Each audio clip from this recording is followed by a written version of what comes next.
«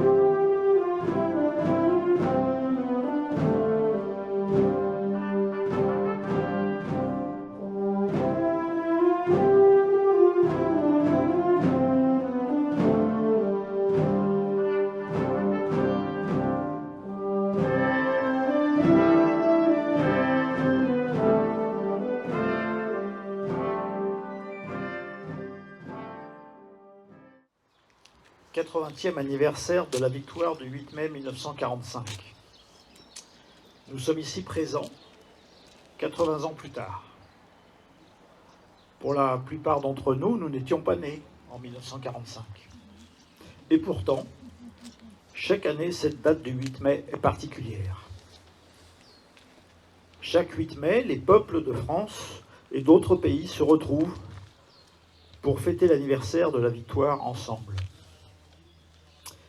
Permettez-moi, en ce 8 mai 2025, d'avoir une pensée particulière pour Volodymyr Inatchenko, maire de Novosibirsk, en Ukraine, avec lequel nous échangeons depuis plusieurs mois avec son équipe.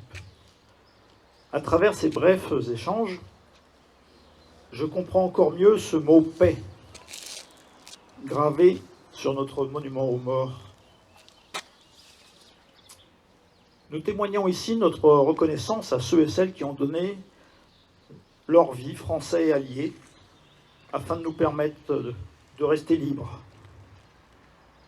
De même, j'associe à cette pensée les déportés. Merci à eux et à tous ceux et celles qui nous ont permis de tourner cette page de l'histoire triste de la Seconde Guerre mondiale. Oui, le mot victoire est particulier, souvent accompagné de sacrifices et de tristesse, malgré la joie de la libération. Une question me taraude, j'ose la poser, et notamment avec les enfants ici présents. Avec une victoire, il y a un perdant. Mais y a-t-il un gagnant après une guerre? Sans doute les enfants, vous pourrez y réfléchir en classe pour essayer d'approcher une réponse. Nos jeunes enfants de Marcilly-Châtel ont préparé et participent à cette cérémonie avec leur message. Merci à eux, merci aux directeurs et aux enseignants. Merci aussi à notre délégation de la FNACA et nos porte-drapeaux. Écoutons et partageons avec eux ces notions de paix et de victoire dans ce monde si tourmenté. Et merci à chacun et chacune d'entre vous de votre présence, pour votre participation. Nous allons donc dans un premier temps donner la parole aux enfants. Je lirai un message du ministre.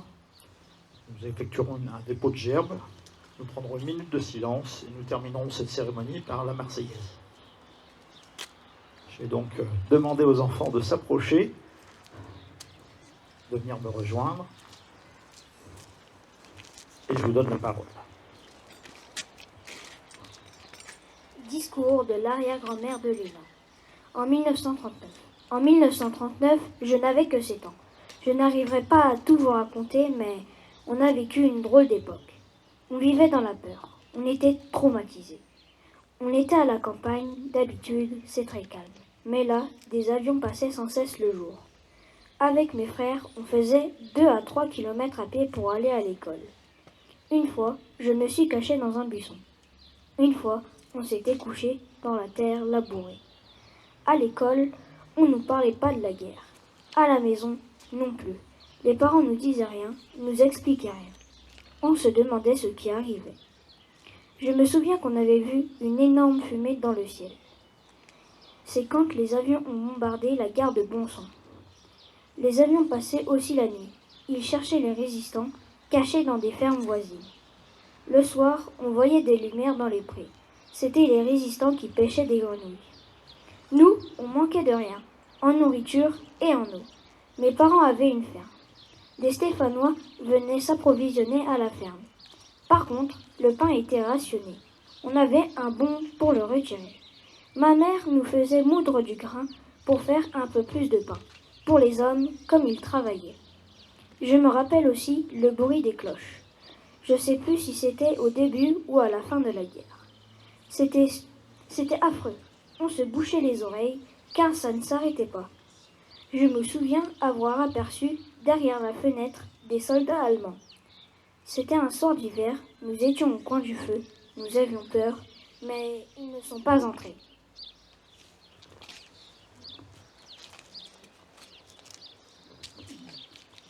Témoignage de l'arrière-grand-mère de Chloé. J'avais 14 ans, je me souviens des bombardements. Je m'enfermais dans ma chambre, les murs tremblaient, les villes de Lyon et Saint-Étienne étaient bombardées. Il y a eu de nombreux morts. Témoignage de l'arrière-grand-mère de Clémentine. Ma mamie se rappelle que sa mère allait chercher une ration de pommes de terre à pied de Saint-Romain-de-Puy à Gumière. Sur le chemin du retour, les Allemands lui volaient souvent son sac de pommes de terre. Un autre souvenir. Un obus a éclaté dans le terrain d'un château et un cheval a été tué. Ma mamie a été très triste. Témoignage de l'arrière-grand-mère d'Inaya. Je me souviens, le 18 janvier 1945, alors que l'Allemagne nazie est au bord de la défaite militaire et que les troupes russes s'approchent d'Auschwitz, le camp est évacué et les prisonniers très affaiblis sont transférés durant des jours à pied et dans un froid glacial vers d'autres camps.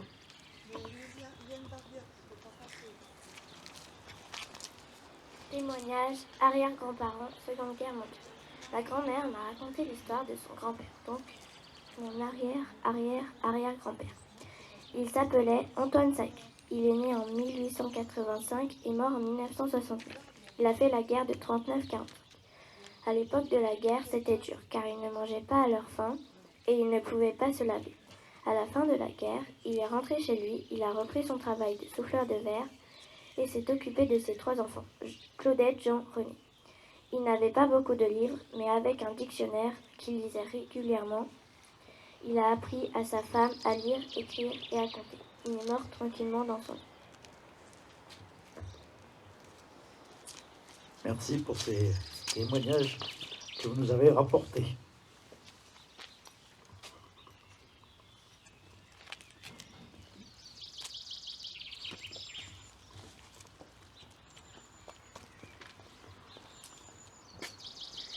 Message de M. Sébastien Lecornu, ministre des Armées, et de Mme Patricia Miralles, ministre déléguée auprès du ministre des Armées, chargée de la mémoire et des anciens combattants, à l'occasion du 80e anniversaire de la victoire du 8 mai 1945. Le 8 mai 1945, quand la nouvelle de la victoire parvint à Paris, le général de Gaulle, qui incarnait la voix de la France libre et combattante, adressa ces mots à la nation. Tandis que les rayons de la gloire font une fois de plus resplendir nos drapeaux, la patrie porte sa pensée et son amour d'abord vers ceux qui sont morts pour elle, ensuite vers ceux qui ont, pour son service, tant combattu et tant souffert. Pas un effort de ces soldats, de ces marins, de ces aviateurs, pas un acte de courage ou d'abnégation de ses fils et de ses filles, pas une souffrance de ces hommes et de ces femmes prisonniers, pas un deuil, pas un sacrifice, pas une larme, n'auront donc été perdus. Le sacrifice pour la victoire avait été immense. Aux soldats morts, blessés, prisonniers, aux résistants foudroyés ou torturés, s'ajoutaient les civils, assassinés et déportés, en particulier les Juifs morts dans la Shoah, ainsi que les champs de ruines laissés par les durs combats de la libération. La France était meurtrie, mais un peuple entier avait survécu à l'une des pires épreuves de son histoire, grâce au soutien de ses alliés. Le 8 mai 1945, à l'heure de la capitulation allemande, qui allait bientôt être celle de la découverte de l'ampleur des crimes nazis, l'heure était aussi déjà à la reconstruction, pour que jamais ne se reproduisent les erreurs de 1940 et pour que la France renoue avec sa grandeur. C'est dans l'épreuve que se forgent les grandes nations, et le 8 mai 1945, la France décidait de se choisir un grand destin.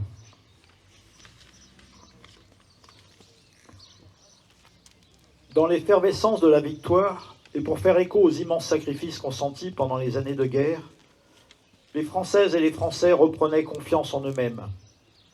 Ils choisissaient de redonner au pays son indépendance, sa puissance et sa prospérité dans un monde où tous les équilibres se redessinaient autour de deux grandes puissances.